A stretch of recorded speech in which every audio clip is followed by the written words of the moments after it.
Good morning madam. మనం మొన్నటి వరకు డిస్కషన్ లెసన్ లోపల సెకండ్ యూనిట్ వరకు కంప్లీట్ అయిపోయింది. ప్రాథమిక విద్య అంశము ప్రాథమిక విద్య ఎన్ని రకాలుగా ఉంటాయి, ఎలా ఉంటాయో చెప్పుకున్నాం. ప్రాథమిక విద్యలు ఎవరి సిఫార్సు ప్రకారం రాజ్యాంగంలో ఏర్పాటు చేసి పొందుపరుచుకున్నామో కూడా చెప్పుకున్నాం. నెక్స్ట్ వన్ వచ్చేసి థర్డ్ యూనిట్ వచ్చేసి కేంద్ర ప్రభుత్వం. కేంద్ర ప్రభుత్వం అంటే ఏంటి, ఇందులో ఎవరెవరు ఏ విధంగా అధికారాలను నిర్వహిస్తారనేటువంటి థర్డ్ యూనిట్లో చూసుకుందాం. థర్డ్ యూనిట్లో ఉన్నటువంటి కేంద్ర ప్రభుత్వం లోపల కేంద్ర ప్రభుత్వం అనేటువంటిది దేశం మొత్తానికి కేంద్ర ప్రభుత్వానికి ఉన్నటువంటి అధికారం అనేటువంటి దేశం మొత్తానికి కూడా వర్తిస్తుంది. మరి ఈ కేంద్ర ప్రభుత్వంలో మరి కింది భాగాలు ఉంటాయి. అందులో ఫస్ట్ వన్ వచ్చేసి కేంద్ర కార్యనిర్వహణ శాఖ, కేంద్ర శాసన నిర్మాణ శాఖ, మరి మంత్రి మండలి, మరి న్యాయశాఖ అనేటువంటి ఉండడం అనేటువంటిది జరుగుతుంది. కేంద్ర ప్రభుత్వానికి ఉన్నటువంటి అధికారం అనేటువంటిది దేశం మొత్తానికి వర్తిస్తుంది. కేంద్ర ప్రభుత్వంకు ఉన్నటువంటి అధికారం ద్వారా దేశం మొత్తాన్ని కూడా పరిపాలన చేసే అవకాశం అనేటువంటి ఉంటుంది. కేంద్ర ప్రభుత్వం మరి కింది భాగాల ద్వారా లేదా వర్గాల ద్వారా పరిపాలన అనేటువంటిది నిర్వహిస్తూ ఉంటాడు. అందులో మరి 3 భాగాలుగా చెప్పుకున్నాం. మనం ఫస్ట్ ఇయర్లో కూడా చెప్పుకున్నాం. ప్రభుత్వం అనేటువంటిది ఎన్ని అంగాలుగా ఉంటుంది అంటే కార్యనిర్వహణ శాఖ, శాసన నిర్మాణ శాఖ, న్యాయశాఖగా చెప్పుకున్న న్యాయ తీసుకుని ఇక్కడ కూడా కేంద్ర ప్రభుత్వం అనేటువంటిది కింది శాఖల ద్వారా తన యొక్క అధికారాన్ని వినియోగించుకుంటూ ఉంటుంది. ఫస్ట్ వన్ వచ్చేసి కేంద్ర కార్యనిర్వహణ శాఖ, సెకండ్ వన్ వచ్చేసి కేంద్ర శాసన నిర్మాణ శాఖ, థర్డ్ వన్ వచ్చేసి న్యాయశాఖ, ఇంకా ఫోర్త్ వన్ ఇందులో ఉన్నటువంటి దాంట్లో మరి కేంద్రం అనేటువంటిది మంత్రి మండలిని ఏర్పాటు చేసుకొని ఆ మంత్రి మండలి ద్వారా పరిపాలన అనేటువంటిది నిర్వహిస్తూ ఉంటుంది. కేంద్ర ప్రభుత్వానికి ఉన్నటువంటి అధికారం అనేటువంటిది భారతదేశ భూభాగానికి మొత్తానికి కూడా వర్తిస్తుంది. ఈ ప్రభుత్వం అనేటువంటి తనకు ఉన్నటువంటి కొన్ని వర్గాల ద్వారా తన యొక్క అధికారాన్ని నిర్వహిస్తూ ఉంటుంది. అందులో ఫస్ట్ వన్ వచ్చేసి కేంద్ర కార్యనిర్వహణ శాఖ. కేంద్ర కార్యనిర్వాహక శాఖ ఫస్ట్ వచ్చేసి కేంద్ర కార్యనిర్వాహక శాఖ. మరి కేంద్ర కార్యనిర్వాహక శాఖలో ఎవరెవరు ఉంటారంటే రాష్ట్రపతి, ఉపరాష్ట్రపతి, ప్రధానమంత్రి అనేటువంటి వాళ్ళు ఇందులో సభ్యులుగా ఉండడం అనేటువంటిది జరుగుతుంది. కేంద్ర కార్యనిర్వహణ శాఖలో ఎవరెవరు సభ్యులుగా ఉంటారంటే రాష్ట్రపతి, ఉపరాష్ట్రపతి, ప్రధానమంత్రులు ఇందులో సభ్యులుగా ఉండడం అనేటువంటిది జరుగుతుంది.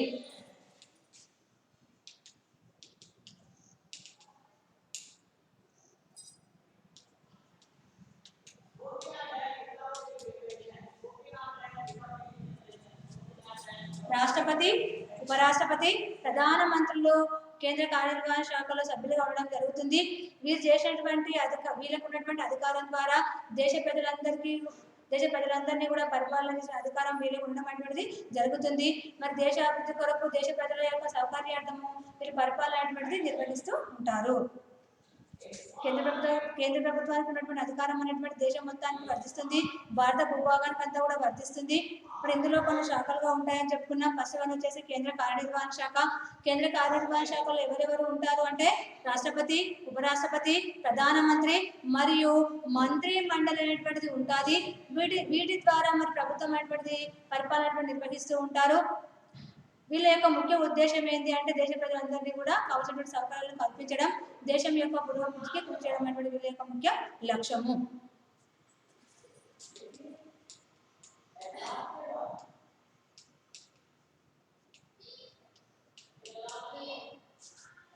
కేంద్ర కార్యనిర్వహణ శాఖలో ఎవరెవరు ఉన్నారంటే రాష్ట్రపతి, ఉపరాష్ట్రపతి, ప్రధానమంత్రి మరియు మంత్రి మండలి అనేటువంటిది ఉంటుంటారు. సెకండ్ వన్ వచ్చేసి కేంద్ర శాసన నిర్మాణ శాఖ.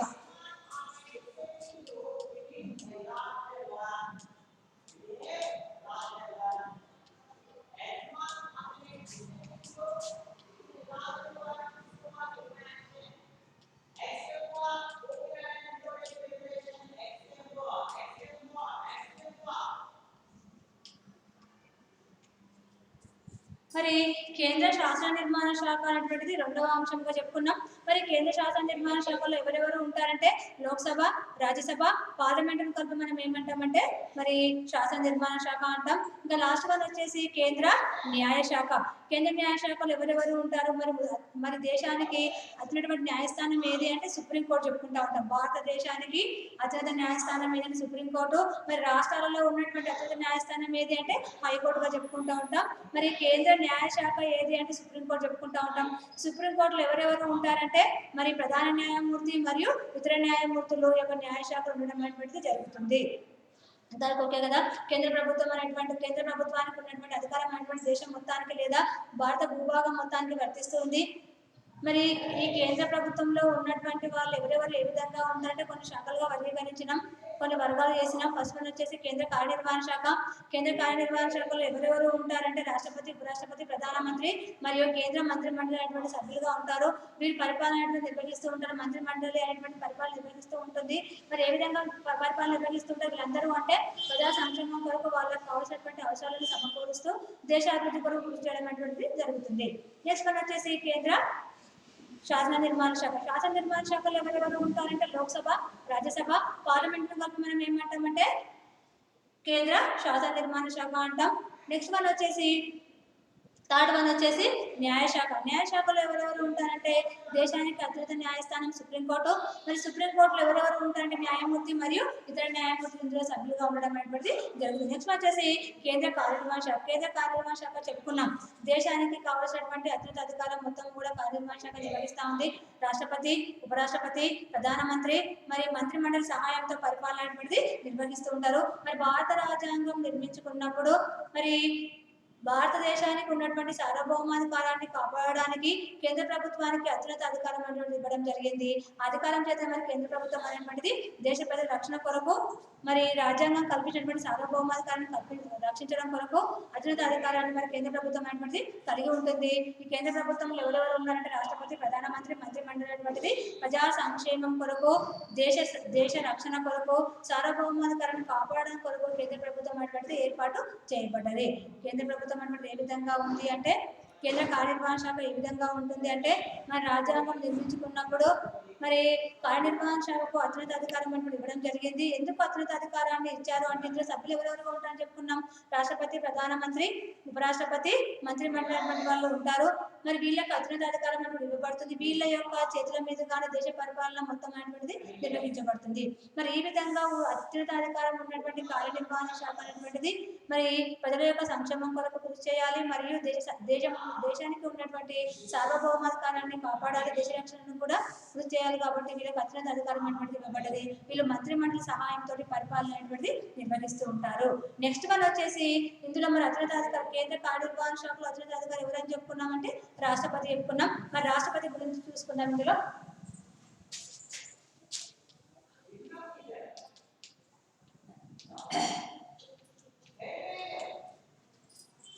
ఫస్ట్ వన్ వచ్చేసి రాష్ట్రపతి.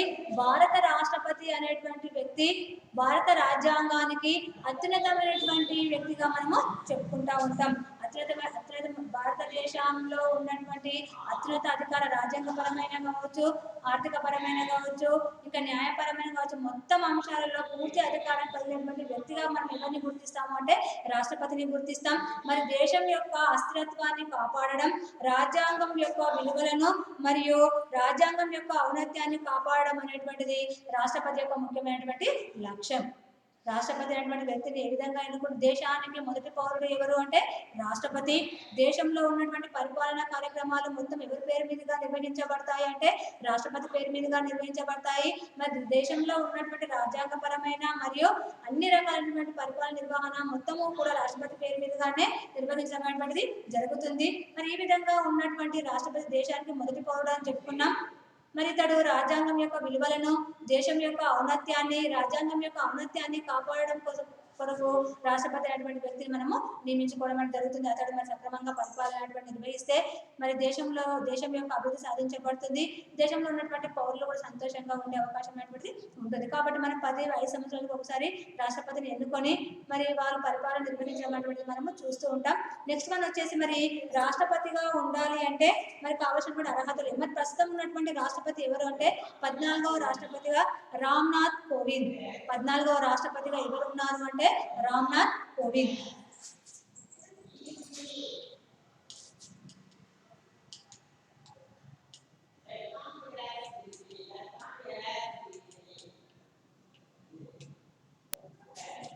రామ్నాథ్ కోవింద్ ప్రస్తుతం మరి ప్రస్తుతం రాష్ట్రపతి పేరు ఏంటంటే రామ్నాథ్ కోవింద్. అర్థమైన రాష్ట్రపతి అనేటువంటి వ్యక్తి ఎవరు అంటే దేశానికి మొదటి పౌరుడు రాష్ట్రపతి. ఇతనికి అన్ని రకాలైనటువంటి కార్యనిర్వహణాధికారాలు కల్పించబడతాయి. మరి రాజ్యాంగం యొక్క ఔన్నత్యాన్ని కాపాడడం కొరకు, రాజ్యాంగం యొక్క విశిష్టతను మరి కాపాడడం కొరకు, దేశ రక్షణ కొరకు, మరి దేశ సార్వభౌమాధికారాన్ని కాపాడడం కొరకు ఇతనికి పూర్తి అధికారాలను ఇవ్వడం జరుగుతుంది.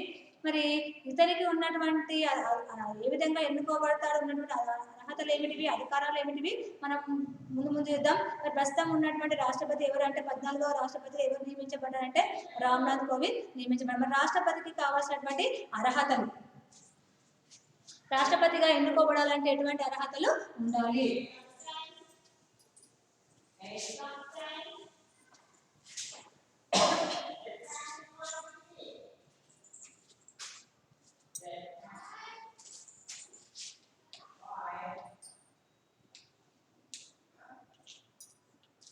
మరి రాష్ట్రపతిగా ఎన్నుకోబడాలని ఎటువంటి అర్హతలు ఉందంటే ఫస్ట్ వన్ వచ్చేసి ఇండియన్ సిటిజన్ అయి ఉండాలి, అంటే భారతీయ పౌరుడై ఉండాలి. ఫస్ట్ వన్ కంపల్సరీగా ఉండాల్సినటువంటి, మనం ఎన్నికలలో పాల్గొనాలి అంటే కంపల్సరీగా మనకు కావాల్సినటువంటి అర్హత ఏంటి అంటే భారతీయ పౌరులై ఉండాలి. కంపల్సరీగా భారతదేశ పౌరసత్వాన్ని కలిగి ఉండాలి. అదేవిధంగా రాష్ట్రపతిగా ఎన్నికల్లో పోటీ చేయాలి అంటే, రాష్ట్రపతి పదవికి పోటీ చేయాలి అంటే మనకు ఫస్ట్ కావాల్సినటువంటి అంశం ఏంటంటే భారతీయ పౌరుడై ఉండాలి.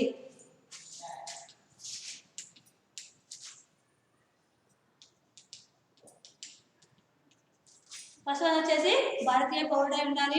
సెకండ్ వన్ వచ్చేసి 35 సంవత్సరాల వయసు నిండినటువంటి వ్యక్తి అయి ఉండాలి. కంపల్సరీగా వయోపరిమితి ఎంత ఉండాలి అంటే 35 సంవత్సరాల వయసు నిండినటువంటి వ్యక్తి మాత్రమే రాష్ట్రపతి పదవికి పోటీ చేసే అవకాశం అనేటువంటిది ఉంటుంది.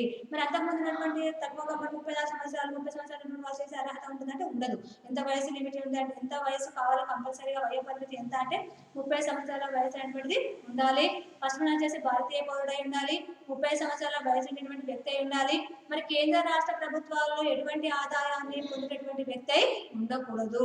కేంద్ర రాష్ట్ర ప్రభుత్వాలలో ఎటువంటి ఆదాయాన్ని, ప్రభుత్వ ఆదాయాన్ని పొందినటువంటి వ్యక్తి, ప్రభుత్వ ఆదాయం అంటే ప్రభుత్వ ఉద్యోగం ఉన్నటువంటి వాళ్ళు పదవికి పోటీ చేసే అర్హత అనేది ఉండకూడదు.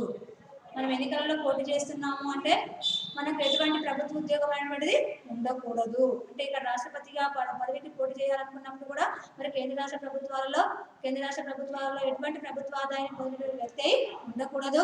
నెక్స్ట్ వన్ వచ్చేసి లోక్సభకు ఎన్నిక కావడానికి కావాల్సినటువంటి అర్హతలు కలిగిన వ్యక్తి ఉండాలి. లోక్సభకు ఎన్నిక కావడానికి కావాల్సినటువంటి అర్హతలు కలిగినటువంటి వ్యక్తి ఉండాలి. అర్థమైంది. ఫస్ట్ వన్ వచ్చేసి భారతీయ పౌరుడు ఉండాలి, 30 సంవత్సరాల వయసున్నటువంటి వ్యక్తి ఉండాలి, కేంద్ర రాష్ట్ర ప్రభుత్వాలలో ఎటువంటి ప్రభుత్వ ఆదాయాన్ని పొందినటువంటి వ్యక్తి ఉండకూడదు. మరి ఫోర్త్ వన్ వచ్చేసి లోక్సభకు ఎన్నిక కావడానికి కావాల్సిన అర్హతలు కలిగిన వ్యక్తి ఉండాలి. నెక్స్ట్ వన్ వచ్చేసి ఎన్నిక.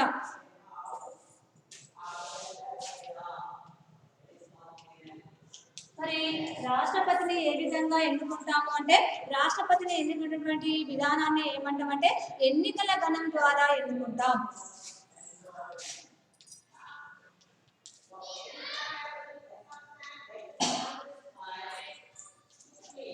రాష్ట్రపతి ఏ విధంగా ఎన్నుకోబడతాడంటే ఎన్నికల గణం ద్వారా ఎన్నుకోబడడం అనేటువంటిది జరుగుతుంది. రాష్ట్రపతిని ఎన్నుకునే విధానాన్ని ఏమంటామంటే ఎన్నికల గణం అంటాం. మరి ఎన్నికల గణంలో ఎవరెవరు సభ్యులుగా ఉంటారు అంటే పార్లమెంటులో ఎన్నుకోబడ్డటువంటి సభ్యులు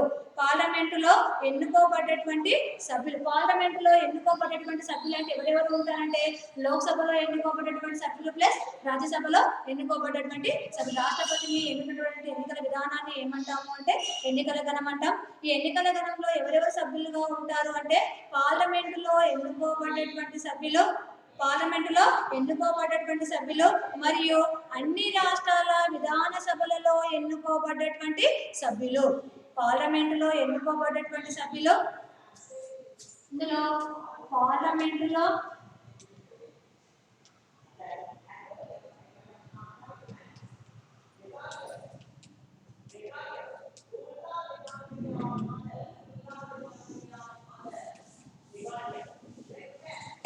రాష్ట్రపతి ఎన్నుకునే ఎన్నికల గణాన్ని ఏమంటామంటే ఎన్నికల గణం అని అంటాం. ఇందులో ఎవరెవరు సభ్యులుగా ఉంటారు అంటే మరి పార్లమెంట్లో ఎన్నుకోబడేటువంటి సభ్యులు ప్లస్ అన్ని రాష్ట్రాలలో ఉన్నటువంటి విధాన సభలలో ఎన్నుకోబడేటువంటి ఎన్నుకోబడేటువంటి సభ్యులు మరియు ఢిల్లీ మరియు పాండిచ్చేరిలలో మరి విధాన సభలలో ఎన్నుకోబడేటువంటి సభ్యులుగా ఉండి మరి రాష్ట్రపతిని ఎన్నుకోవడం అనేటువంటిది జరుగుతుంది. రాష్ట్రపతిని ఎన్నుకునే ఎన్నికల విధానాన్ని ఏమంటామంటే ఎన్నికల గణం అంటాం. ఇందులో ఎవరెవరు సభ్యులుగా ఉంటారు అంటే పార్లమెంటులో ఎన్నుకోబడేటువంటి సభ్యులు మరియు అన్ని రాష్ట్రాలలో ఉన్నటువంటి విధాన సభలలో ఎన్నుకోబడేటువంటి సభ్యులు ప్లస్ మరియు నెక్స్ట్ వచ్చేసి మరి ఢిల్లీ పాండిచ్చేరిలలో ఎన్నుకోబడేటువంటి విధాన సభ్యుల్లో ఉన్నటువంటి సభ్యులు ఇందులో ఉండి ఎన్నికల ఘనంగా ఏర్పడి రాష్ట్రపతిని ఎన్నుకోవడం అనేటువంటిది జరుగుతుంది. 2 మార్క్స్ క్వశ్చన్ కంపల్సరీగా వస్తుంది. ఎన్నికల ఘనం అంటే ఏమిటి? రాష్ట్రపతిని ఎన్నుకునే విధానాన్ని ఎన్నికల ఘనం అంటాం. ఎన్నికల ఘనంలో ఎవరెవరు సభ్యులుగా ఉంటారు అంటే పార్లమెంటులో ఎన్నుకోబడేటువంటి సభ్యులు, పార్లమెంట్ అంటే గుర్తుపెట్టుకోవాలి లోక్సభ, రాజ్యసభ, రాష్ట్రపతిని కలిపి మనం పార్లమెంటు అంటాం. మరి ఇక్కడ ఉన్నటువంటి మరి ఎన్నికల గణంలో ఎవరెవరు సభ్యులుగా ఉంటారంటే పార్లమెంటులో ఎన్నుకోబడేటువంటి సభ్యులు ప్లస్ అన్ని రాష్ట్రాలలో ఉన్నటువంటి విధాన సభల్లో ఎన్నుకోబడేటువంటి సభ్యులు మరియు ఢిల్లీ పాండిచ్చేరిలలో ఉన్నటువంటి విధాన సభలలో ఎన్నుకోబడేటువంటి సభ్యులు అందరూ కూడా మరి ఒక ఘనంగా ఏర్పడి రాష్ట్రపతిని ఎన్నుకోవడం అనేటువంటిది జరుగుతుంది. మరి ఏ విధంగా ఎన్నుకుంటారు రాష్ట్రపతిని అంటే నైష్పత్తిక ప్రాతినిధ్య పద్ధతి ద్వారా రహస్య ఓటింగ్ విధానం ద్వారా ఒకే ఓటును బదిలీ చేసే విధానం ద్వారా రాష్ట్రపతిని ఎన్నుకోవడం అనేటువంటిది జరుగుతుంది. ఓకే కదా? ఇంతవరకు ఎన్నికల గణం అంటే ఏంటి, రాష్ట్రపతిని ఏ విధంగా ఎన్నుకుంటామంటే రాష్ట్రపతిని ఎన్నుకునే విధానాన్ని ఎన్నికల గణం అంటాం.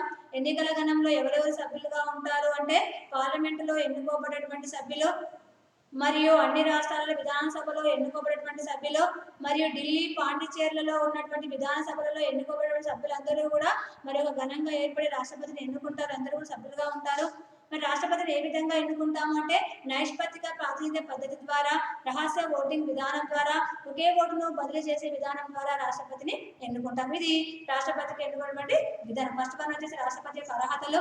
మరి రాష్ట్రపతిగా ఎన్నిక కావాలంటే పదవికి పోటీ చేసినటువంటి వ్యక్తికి ఎటువంటి అర్హతలు ఉండాలంటే ఫస్ట్ వన్ వచ్చేసి భారతీయ పౌరుడై ఉండాలి, 30 సంవత్సరాల వయసు ఉన్నటువంటి వ్యక్తి అయి ఉండాలి, కేంద్ర రాష్ట్ర ప్రభుత్వాలలో ఎటువంటి ప్రభుత్వ ఉద్యోగాన్ని పొందే లేదా ఆదాయాన్ని పొందే వ్యక్తి అయి ఉండకూడదు. లోక్సభకు ఎన్నుకోవడానికి కావాల్సిన అర్హతలు కూడా ఉండాలి. నెక్స్ట్ వన్ వచ్చేసి మరి రాష్ట్రపతిని ఎన్నిక విధానం. రాష్ట్రపతిని ఏ విధంగా ఎన్నుకుంటామంటే ఎన్నికల గణం ద్వారా ఎన్నుకుంటాం. మరి ఎన్నికల గణంలో ఎవరెవరు సభ్యులుగా ఉంటారు అంటే పార్లమెంటులో ఎన్నుకోబడేటువంటి సభ్యులు మరియు అన్ని రాష్ట్రాల విధానసభలలో ఎన్నుకోబడినటువంటి సభ్యులు మరియు ఢిల్లీ పాండిచ్చేరిలలో ఉన్నటువంటి విధానసభలలో ఎన్నుకోబడినటువంటి సభ్యులందరూ కూడా మరి ఒక ఘనంగా ఏర్పడి రాష్ట్రపతిని ఎన్నుకోవడం జరుగుతుంది. మరి ఈ రాష్ట్రపతికి ఎన్నుకోవడానికి ఏ విధంగా ఎన్నుకుంటామంటే నైష్పత్తిక ప్రాతినిధ్య పద్ధతి ద్వారా రహస్య ఓటింగ్ విధానం ద్వారా ఒక ఓటును బదిలీ చేసే విధానం ద్వారా రాష్ట్రపతిని ఎన్నుకోవడం అనేటువంటిది జరుగుతుంది. మరి ఈ విధంగా ఎన్నుకున్నప్పుడు ఏ వ్యక్తికైతే ఎక్కువ ఓట్లు రావడం జరుగుతుందో ఆ వ్యక్తిని రాష్ట్రపతిగా నియమించబడినటువంటిది జరుగుతుంది. నెక్స్ట్ వన్ వచ్చేసి పదవీ కాలం. రాష్ట్రపతి పదవికి పోటీ చేసినటువంటి వ్యక్తికి మరి పదవీ కాలం ఎంత ఉంటుంది?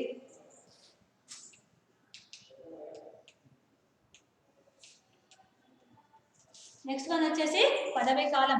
రాష్ట్రపతి పదవి స్వీకారం చేసినటువంటి రోజు నుండి మరి 5 సంవత్సరాల వరకు అతని యొక్క పదవీ కాలం అనేటువంటి నిర్ణయించబడినటువంటిది. అంటే రాష్ట్రపతి యొక్క పదవీ కాలం ఎంత అంటే 5 సంవత్సరాలు. ఎప్పటి నుండి ఎప్పటి వరకు లెక్కిస్తామంటే రాష్ట్రపతి ఏ రోజైతే పదవి ప్రమాణ స్వీకారం చేస్తాడో ఆ రోజు నుండి 5 సంవత్సరాల వరకు లెక్కించి అతని పదవికి మరి 5 సంవత్సరాల పదవీ కాలం అనేటువంటిది ఉండబడుతుంది. మరి ఒకసారి రాష్ట్రపతి పదవికి పోటీ చేసినటువంటి వ్యక్తి మళ్ళీ పోటీ చేయవచ్చా అంటే తిరిగి మళ్ళీ పోటీ చేయవచ్చు. రెండోసారి కూడా పోటీ చేసే అవకాశం అనేటువంటిది ఉంటుంది. ఒకసారి రాష్ట్రపతి పదవికి ఎన్నికైనటువంటి వ్యక్తి తన పదవీ కాలం ముగిసిన తర్వాత మళ్ళీ కూడా ఎన్నికలలో పాల్గొని మళ్ళీ కూడా గెలిచే అవకాశం అనేటువంటిది ఉంటుంది. ఆ విధంగా ఉండే అవకాశం కూడా కల్పించబడుతుంది. నెక్స్ట్ వన్ వచ్చేసి మరి వేతనం.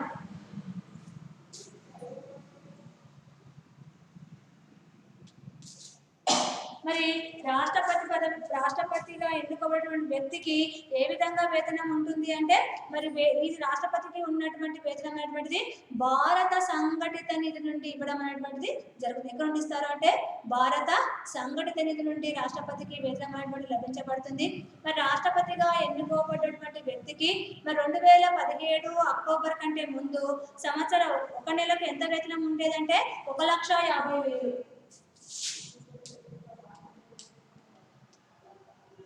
ఎప్పుడు అంటే 2017 అక్టోబర్ కంటే ముందు వరకు 2017 అక్టోబర్ కంటే ముందు రాష్ట్రపతిగా ఎన్నుకోబడినటువంటి వ్యక్తికి నెలకు ఎంత వేతనం ఉండేది అంటే 1,50,000 వేతనం ఉండేది. మరి 2017 అక్టోబర్ నుండి రాష్ట్రపతి యొక్క వేతనాన్ని పెంచడం అనేటువంటి జరిగింది. మరి ఇప్పుడు నెలకు ఎంత వేతనం వస్తుంది అంటే నెలకు 5 లక్షల వేతనం.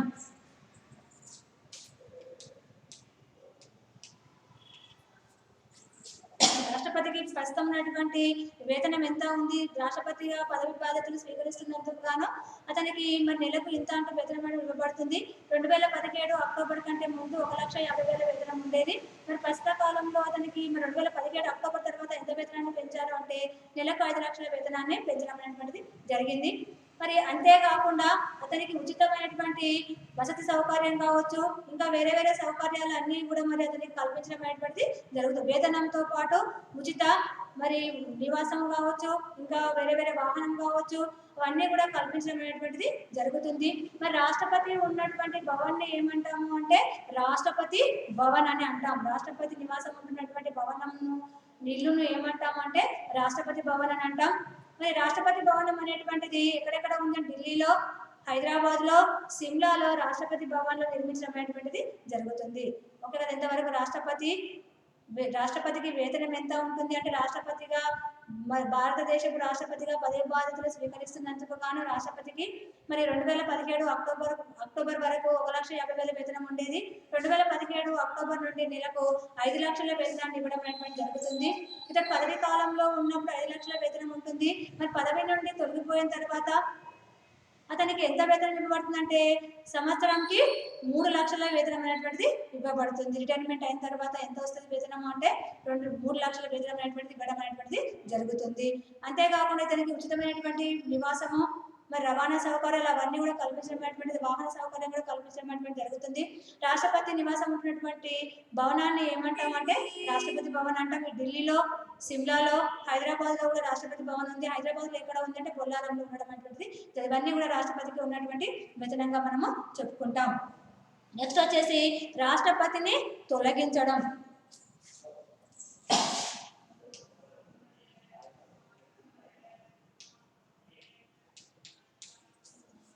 రాష్ట్రపతిని మరి ఎందుకు మనం 5 సంవత్సరాల వరకు రాష్ట్రపతి పదవి కాలం అని చెప్పుకున్నాం కదా.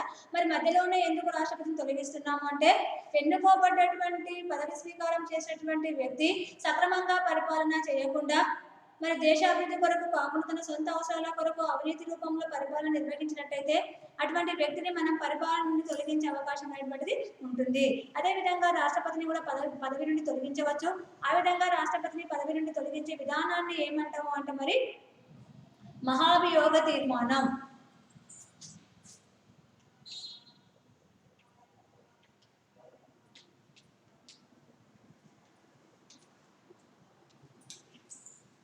రాష్ట్రపతి పదవీ కాలం ముగియకుండానే రాష్ట్రపతిని పదవి నుండి తొలగించే విధానాన్ని ఏమంటామంటే మహాభియోగ. ఎందుకు పదవి నుండి తొలగిస్తున్నాము అంటే సక్రమంగా పరిపాలన నిర్వహించకుండా అవినీతికి పాల్పడినట్టయితే అటువంటి వ్యక్తిని మనం పదవి నుండి తొలగించే అవకాశం ఉంటుంది. ఆ విధంగా పదవి నుండి తొలగించే విధానాన్ని ఏమంటామంటే మహాభియోగ తీర్మానం అని అంటాం. కంపల్సరీ 2 మార్క్స్ క్వశ్చన్, అక్కడ ఎన్నికల ఘనం రావచ్చు. మహాభియోగ తీర్మానం కూడా 2 మార్క్స్ క్వశ్చన్ కంపల్సరీగా వస్తుంది. మరి దేని మహాభియోగ తీర్మానము అంటాము అంటే మరి మహాభియోగ తీర్మానం అనేటువంటిది పార్లమెంటు ఉభయ సభలు అంటే ఏమి వస్తాయని చెప్పుకున్నాం. పార్లమెంట్ అంటే ఏదని చెప్పుకున్నాం, ఫస్ట్ నుంచి చెప్పుకుంటూనే ఉన్నాం. పార్లమెంటు అంటే లోక్సభ, రాజ్యసభ, రాష్ట్రపతిని కలిపి మనం ఏమంటున్నామంటే పార్లమెంట్ అంటున్నాం. మరి రాష్ట్రపతిని తొలగించే విధానాన్ని ఏమంటున్నామంటే మహాభియోగ తీర్మానం అంటున్నాం. మరి రాష్ట్రపతిని తొలగించే విధానాన్ని మహాభియోగ తీర్మానం అంటున్నప్పుడు మరి మహాభియోగ తీర్మానాన్ని మొదట ఏ సభలో ప్రవేశపెట్టవచ్చు, ఏ విధంగా రాష్ట్రపతిని తొలగించవచ్చు, రాష్ట్రపతిని తొలగించే విధానాన్ని మహాభియోగ తీర్మానం అంటాం. మరి ఈ విధంగా నిందారోపణ అనేటువంటి రాష్ట్రపతిని తొలగించాలి అంటే పార్లమెంటు ఉభయ సభలలో ఏదో ఒక సభలో మొదటగా మన తీర్మానాన్ని ప్రవేశపెట్టవచ్చు. పార్లమెంట్ ఉభయ సభలో అంటే లోక్సభలో కావచ్చు, రాజ్యసభలో కావచ్చు తీర్మానాన్ని మహాభియోగ తీర్మానాన్ని ప్రవేశపెట్టవచ్చు. మరి ఆ విధంగా ఏదో ఒక సభలో తీర్మానాన్ని ప్రవేశపెట్టాలి అంటే మరి మనం ప్రవేశపెట్టినటువంటి సభలో మొత్తం సభ్యుల్లో 1/4 4వ వంతు సభ్యులు. ఫర్ ఎగ్జాంపుల్ లోక్సభ ఉంది, రాజ్యసభ ఉంది. మరి మహాభియోగ తీర్మానం మొదట లోక్సభలో ప్రవేశపెడుతున్నాం. లోక్సభలో ప్రవేశపెడుతున్నప్పుడు మరి ఎంతమంది సభ్యులు ఆమోదించాలి అంటే మొత్తం సభ్యుల్లో 1/4వ వంతు సభ్యులు.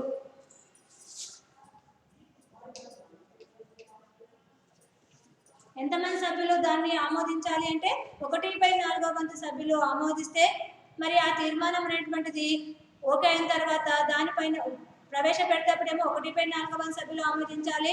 ఆ ప్రవేశపెట్టిన తర్వాత దానిపైన 2 మరి మొత్తం సభ్యుల్లో ఎంతమంది సభ్యులు దాన్ని ఆమోదించాలి అంటే 2/5వ వంతు సభ్యులు. మొత్తం సభ్యుల్లో 2/5వ వంతు సభ్యులు. ఫర్ ఎగ్జాంపుల్ మనం లోక్సభలో మొట్టమొదటిసారిగా రాష్ట్రపతి పైన మహాభియోగ తీర్మానాన్ని ప్రవేశపెడుతున్నాం. మరి ఆ విధంగా ప్రవేశపెడుతున్నప్పుడు మొత్తం సభ్యులు ఎంతమంది సభ్యులు ఒప్పుకోవాలి అంటే 1/4వ వంతు సభ్యులు ఒప్పుకోవాలి. ఫర్ ఎగ్జాంపుల్ 50 మంది ఉంటారనుకుందాం. అందులో మరి ఎంతమంది ఒప్పుకోవాలి అంటే అందులో ఉన్నటువంటి 1/4 మెంబర్స్ ఒప్పుకోవాలి. ఆ విధంగా ఒప్పుకున్న తర్వాత ఆ యొక్క తీర్మానాన్ని 14 రోజుల వ్యవధిలో ముందస్తు నోటీసుతో మరి ప్రవేశపెట్టవచ్చు. అంటే రాష్ట్రపతికి చెప్పాలి ముందుగానే, మేము మీ పైన మహాభియోగ తీర్మానాన్ని ప్రవేశపెడుతున్నాం అని చెప్పేసి ముందుగానే ఒక సభలో ప్రవేశపెడుతున్నప్పుడు ఆ సభలో ఉన్నటువంటి మొత్తం సభ్యులు 1/4వ వంతు సభ్యులు ఆమోదించిన తర్వాత మరి 14 రోజుల వ్యవధి లోపల రాష్ట్రపతికి సమాచారం అనేటువంటిది ఇవ్వాలి. ఆ విధంగా సమాచారం ఇచ్చిన తర్వాత మొత్తం సభ్యుల్లో 2/5వ వంతు సభ్యులు ఆమోదిస్తే, ఫర్ ఎగ్జాంపుల్ మనం ప్రవేశపెడుతున్నప్పుడేమో 1/4వ వంతు సభ్యులు ఆమోదించాలి, ఓకే చెప్పాలి. మొత్తం సభ్యుల్లో మరి ఉన్నటువంటి 1/4 మెంబర్స్ ఒప్పుకోవాలి. ఒప్పుకుంటే మరి తీర్మానం ప్రవేశపెడతాం. రాష్ట్రపతికి మరి 14 రోజుల వ్యవధి లోపల రాష్ట్రపతికి చెప్పాలి, మీ పైన ఈ విధంగా మహాభియోగ తీర్మానాన్ని ప్రవేశపెడుతున్నామని చెప్పేసి చెప్పాలి. తర్వాత ఆ సభ్యులు ఎంతమంది సభ్యులు ఒప్పుకోవాలి అంటే 2/5వ వంతు సభ్యులు ఆమోదాన్ని తెలిపినట్టయితే మరి ఆ తీర్మానం అనేటువంటిది ఆమోదించబడుతుంది. ఆ తీర్మానం మరి 2వ సభకు పంపడం అనేటువంటిది మన లోక్సభలో ప్రవేశపెడితేనేమో రాజ్యసభకు పంపించాలి, రాజ్యసభలో ప్రవేశపెడితేనేమో లోక్సభకు పంపించాలి. మరి లోక్సభలో ప్రవేశపెట్టినాం కాబట్టి 1/4 మెంబర్స్ ఒప్పుకుంటారు. 14 రోజుల వ్యవధిలో రాష్ట్రపతికి తెలియజేసిన తర్వాత మొత్తం సభ్యులు 2/5 వంతు సభ్యులు ఓకే చెప్పిండ్రు. మరి ఆ తీర్మానం ఏ సభకు పంపబడుతుంది అంటే 2వ సభకు పంపబడుతుంది. మరి అక్కడ కూడా 2వ సభలో కూడా తీర్మానం ప్రవేశపెట్టినప్పుడు రాష్ట్రపతి స్వయంగా కానీ లేదా తన యొక్క ప్రతినిధి ద్వారా మరి ఆ తీర్మానం పైన మరి చర్చించే అవకాశం అనేటువంటిది ఉంటుంది. ఆ విధంగా చర్చించిన తర్వాత 2వ సభలో కూడా మరి 2/5 మంది సభ్యులు 2/3 వంతు మంది సభ్యులు ఆమోదించినట్టయితే మరి ఆ తీర్మానం అనేటువంటిది ఓకే అయిపోయి రాష్ట్రపతిని పదవి నుండి తొలగించే అవకాశం అనేటువంటిది ఉంటుంది. దీన్ని ఏమంటామంటే మహాభియోగ తీర్మానం అంటాం. 2 marks question, compulsory 2 marks question. మహాభియోగ తీర్మానం అంటే ఏమిటి? రాష్ట్రపతిని పదవి నుండి తొలగించే విధానాన్ని ఏమంటామంటే మహాభియోగ తీర్మానం అంటాం. మరి మహాభియోగ తీర్మానాన్ని ఏ విధంగా ప్రవేశపెడతాము అంటే పార్లమెంటు ఉభయ సభలలో ఏదో ఒక సభలో ముందస్తుగా మరి తీర్మానాన్ని ప్రవేశపెట్టవచ్చు. మరి 2 సభల్లో మరి పార్లమెంట్లో ఎన్ని సభలు ఉన్నాయంటే 2 సభలు ఉన్నాయి. ఫస్ట్ వన్ వచ్చేసి లోక్సభ, రాజ్యసభ. మరి ముందుగా ఫర్ ఎగ్జాంపుల్ లోక్సభలో ప్రవేశపెడుతున్నట్టయితే మొత్తం సభ్యుల్లో 1/4వ వంతు సభ్యులు ఆమోదించాలి. ఆమోదంతో మరి ముందస్తుగా 14 రోజుల వ్యవధితోటి రాష్ట్రపతి తెలపాలి, మేము ఈ విధంగా మీ పైన మహాభియోగ తీర్మానం ప్రవేశపెడుతున్నామని చెప్పేసి తెలపాలి. మరి ఆ విధంగా తెలిపిన తర్వాత మొత్తం సభ్యుల్లో 2/3 వంతు సభ్యులు ఆమోదించినట్టయితే ఆ తీర్మానం అనేటువంటిది మరి 2వ సభకు పంపడం జరుగుతుంది. అక్కడ మొదటి సభ లోక్సభ అనుకున్నాం కాబట్టి ఇప్పుడు 2వ సభ దేనికి పంపుతున్నాం? రాజ్యసభకు పంపుతున్నాం. మరి రాజ్యసభకు పంపిన తర్వాత రాష్ట్రపతి స్వయంగా కానీ లేదా తన యొక్క ప్రతినిధి ద్వారా కానీ ఆ యొక్క తీర్మానం పైన చర్చించే అవకాశం అనేటువంటిది ఉంటుంది. ఆ విధంగా చర్చించిన తర్వాత రాష్ట్రపతి నిజంగానే అవినీతికి పాల్పడ్డట్టయితే 2వ సభలో కూడా 2/3 వంతు మంది సభ్యులు ఆమోదించినట్టయితే రాష్ట్రపతిని పదవి నుండి తొలగించవచ్చు. దీన్ని ఏమంటామంటే మహాభియోగ తీర్మానం అని అంటాం. ఇంతవరకు మరి కేంద్ర ప్రభుత్వంలో ఉన్నటువంటి కేంద్ర కార్యనిర్వాహక శాఖను తెలుసుకున్నాం. అందులో ఫస్ట్ వచ్చేసి మరి రాష్ట్రపతి యొక్క అర్హతలు, ఎన్నిక విధానం, పదవీ కాలం, జీతభత్యాలు. నెక్స్ట్ వన్ వచ్చేసి రాష్ట్రపతిని తొలగించే విధానం. ఇంతవరకు ఓకే కదా. నెక్స్ట్ వన్ వచ్చేసి రాష్ట్రపతికి ఉన్నటువంటి అధికారాలు చెప్పుకుంటాం. రాష్ట్రపతికి 2 రకాల అధికారాలు ఉంటాయి. ఫస్ట్ వన్ వచ్చేసేమో సాధారణ అధికారాలు, సెకండ్ వన్ వచ్చేసేమో అత్యవసరమైనటువంటి అధికారాలుగా చెప్పుకుంటాం. మరి ఇక్కడ ఉన్నటువంటి దాంట్లో రాష్ట్రపతి అధికారాలు, అర్హత మొత్తం తెలుసుకున్నాం. మరి దేన్ని కేంద్ర ప్రభుత్వం అంటున్నామంటే కేంద్ర అధికారం మొత్తము కూడా కేంద్రానికి సంబంధించినటువంటి పూర్తి అధికారం మొత్తము కూడా కేంద్ర ప్రభుత్వానికి ఉంటుంది. దేశానికి సంబంధించినటువంటి మొత్తం దేశం భూభాగంలో ఉన్నటువంటి మొత్తం భూభాగం పైన కావచ్చు, ప్రజలపైన కావచ్చు, మొత్తం అధికారం ఎవరికి ఉంటుందంటే కేంద్ర ప్రభుత్వానికి ఉంటుంది. కేంద్ర ప్రభుత్వం అనేటువంటిది 3 రకాల శాఖలుగా నిర్వహించుకుంటుంది. కేంద్ర కార్యనిర్వహణ శాఖ, ఇందులో ఎవరెవరు ఉంటారంటే రాష్ట్రపతి, ఉపరాష్ట్రపతి, ప్రధానమంత్రి, మంత్రిమండలి.